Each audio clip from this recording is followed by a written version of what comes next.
అదే RTV app వార్తల్ని క్షణాల్లో చదివే అవకాశం ఉంటుంది. ఒక న్యూస్ పేపర్, ఒక టెలివిజన్ ఛానల్ మీ చేతుల్లో ఎప్పుడూ ఉంటాయి. అందరికీ నమస్కారం. ఈరోజు నాతో పాటు ఈ కార్యక్రమంలో పాల్పంచుకున్న ఏలేశ్వరం మండల నాయకులకు, ప్రతిపాడు నియోజకవర్గం నుంచి వచ్చి నలుమూల నుంచి వచ్చిన నాయకులకు, కార్యకర్తలు అందరికీ కూడా నా హృదయపూర్వక నమస్కారాలు. మీడియా సోదరులందరికీ కూడా నమస్కారం.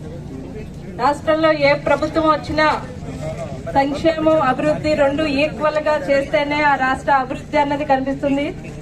గత 5 ఏళ్లుగా ఈ వైసీపీ ప్రభుత్వం అధికారంలోకి వచ్చిన తర్వాత మన రాష్ట్ర అవినీతి తప్ప అభివృద్ధి అన్నది ఎక్కడా కనిపించట్లేదు. ముఖ్యంగా మా ప్రతిపాడు నియోజకవర్గానికి వస్తే ప్రధానమైన సమస్య రహదారుల సమస్య.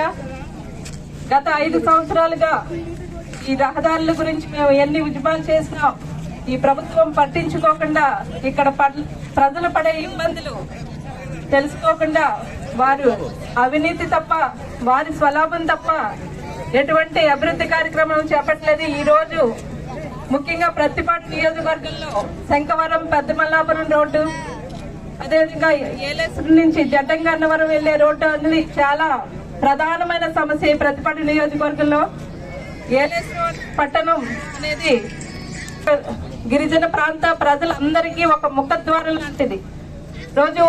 ప్రతిరోజు ఉదయం లేచిన దగ్గర నుంచి వారికి ఏలేశ్వరం పట్టణంలో అది ఏదో ఒక వ్యాపార నిమిత్తం అయితేనేమి, పనుల నిమిత్తమైతేనేమి ప్రతిరోజు వారు ఏలేశ్వరం గ్రామానికి రావడం జరుగుతుంది.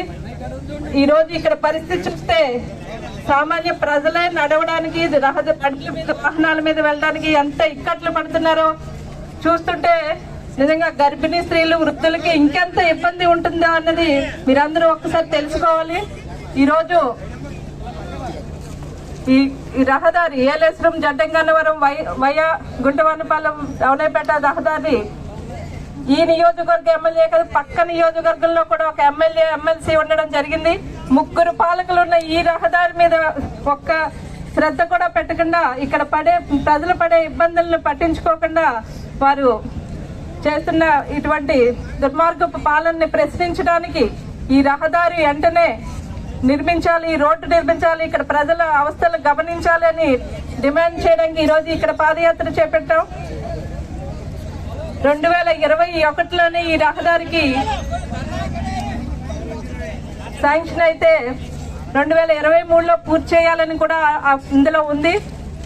అయినా కూడా ఇక్కడ కాంట్రాక్టులు దాన్ని పట్టించుకోకుండా ఈ రోజు వరకు కూడా దాని మీద కనీసం గొంతలు పూడ్చాలి, ఒక గ్రావిలేసి పూడ్తాము, ఇక్కడ ఇబ్బందులు కొంచెమన్నా తీరుతామన్నా పట్టించుకోకుండా ఈ రోజు ఇటువంటి పరిస్థితి తీసుకొచ్చి ఇక్కడ ఇబ్బందులు పడి ప్రజల్ని పట్టించుకోకుండా ఉన్నందుకు ఈ రోజు మేము ఇక్కడ కూర్చుని ఈ రోజు నిరసన పెడుతూ దీనికి ఖచ్చితంగా ఈ ప్రాంత ప్రజలందరి ఇబ్బందిని తరపున మేము ఇక్కడ ఆర్ఎండ్బి అధికారులని, ప్రభుత్వాన్ని డిమాండ్ చేస్తున్నాం. మాకు సరైన హామీ ఇచ్చి మా ద్వారా మా ప్రాంత ప్రజలకి ఒక భరోసా ఇవ్వాలని ఈ రోజు ఆ డిమాండ్ చేస్తూ మేము ఇక్కడ నిరసన ప్రకటించడం జరుగుతుంది.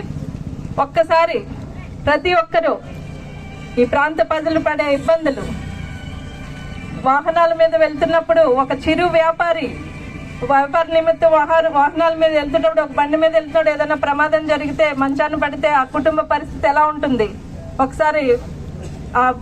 అటువంటి పరిస్థితులు ఎంతో మందికి ఇక్కడ ఎన్నో యాక్సిడెంట్లు అయినాయి, ప్రమాదాలు జరిగినాయి. కార్లు, వాహనాలు రోజు వెళ్తున్నప్పుడు వాళ్ళు ఇబ్బందులు, దుమ్ము ధూళి, చుట్టుపక్కల నివసిస్తున్న ప్రజలు కూడా ఈ దుమ్ము ధూళితో వాళ్ళ అనారోగ్యానికి గురై ఇలా ప్రజలందరూ ఎంతో ఇబ్బంది పడిపోతున్నారు. ఇవన్నిటిని ఈరోజు ఖచ్చితంగా వారికి ఒక భరోసా ఇవ్వాలి, సరైన సమాధానం చెప్పాలి. ఇక్కడ ప్రభుత్వ అధికారులని, ఆర్ఎండ్బి అధికారులని మేము డిమాండ్ చేస్తున్నాం. మేము ఈరోజు వారికి నుంచి మాకు ఒక భరోసా లభించకుండా మేము ఇక్కడి నుంచి కదిలేదు లేదని మాత్రం ప్రతి ఒక్కరికి నేను ఈ మీడియా ముఖంగా తెలియజేస్తున్నాను. మరిన్ని వీడియోస్ కోసం ఛానల్ ని సబ్స్క్రైబ్ చేయండి, లేటెస్ట్ అప్డేట్స్ కోసం వాట్సాప్ ఛానల్ ని ఫాలో చేయండి, అండ్ లింక్ డిస్క్రిప్షన్ లో ఉంది.